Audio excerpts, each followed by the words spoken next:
जाजपुर जिला अंतर्गत एक ग्रामर महिलाटी निज वक्ष को पथर पिटी हेउथाए। यह देखि ब्रिटिश ऑफिसर पचारिले कौन करुछ?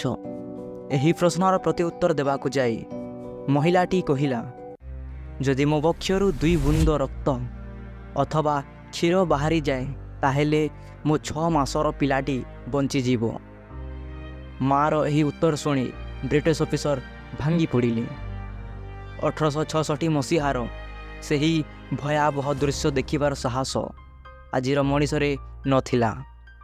ओडिशा इतिहास पृष्ठा को नजर देले आजिठू 168 वर्ष पूर्वे घटिथिला ओडिशार सबुठार अंधकार अध्याय। प्रकृतिर सौंदर्य भरा राज्य पालटि जाइथिला मशाणी रे। आज प्रत्येक दिन केवल पुरी जगन्नाथ मंदिर रे 1 लक्षरू अधिक लोकंक पेट भरा जाए, किंतु गोटी एमिति परिस्थिति आसीथिला राज्यवासी भोकरे खाद्य न पाई डालपत्र खाउथिले। हाँ, आज आमे कथा हेउछु the darkest chapter of Odisha, the great famine of 1866, जहाँ ओडिया रे नंक दुर्भिक्ष नाम प्रसिद्ध।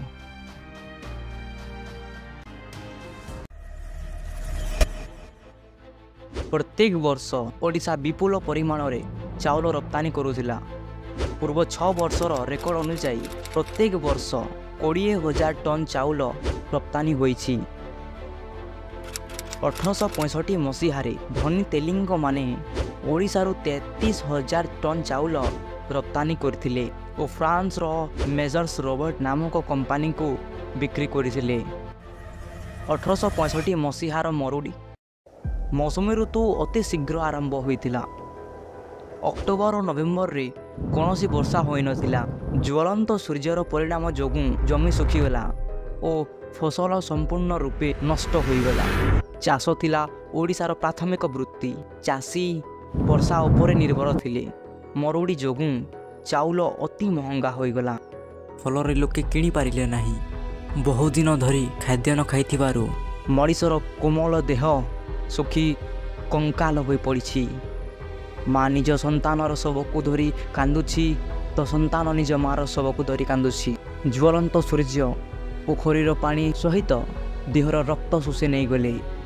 गछरे पत्रटिए नथिला। से समय रे परिवहन और जोगाजोगर सुविधा नथिबारु सरकार चाहि मध्य दुर्भिक्षर एही प्रचंड रूप को रोकी पारि नथिले।